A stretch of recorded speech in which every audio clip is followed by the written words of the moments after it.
Apple tipped to launch 4 iPhones in 2018 and keep the iPhone X on sale. It's a busy weekend for iPhone rumors, with Asian media outlets reporting several whisperings around Apple's plans for 2018. We could see as many as 4 new iPhones appear this year, and it now seems likely that the iPhone X will stay on sale too. Previous reports had suggested Apple was planning to cancel production of the iPhone X once its successors were on the market, but that's not the case according to a report from the investor. It says the current top-tier phone is going to stay as the smallest and presumably the cheapest of the full-sized iPhones.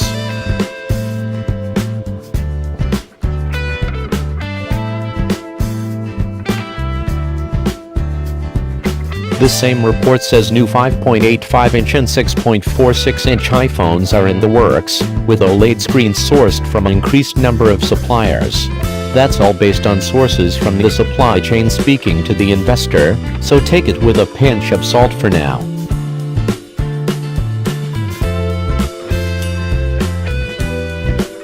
Choose your model.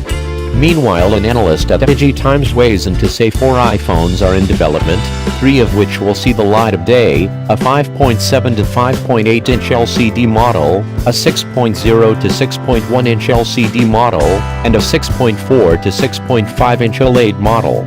Obviously, everyone can't be right. That 2 LCD and 1 OLED approach would match what Apple did last year with the iPhone 8, iPhone 8 Plus, and iPhone X. Another model with a 6.0 to 6.1-inch screen is also on the drawing board but is eventually going to be scrapped, DigiTimes says. The report also claims that a new iPhone SE 2 is going to beat all of these full-sized iPhones to the market, arriving sometime in the spring. It will apparently include a glass back for wireless charging, but not the 3D sensing tech required for Face ID.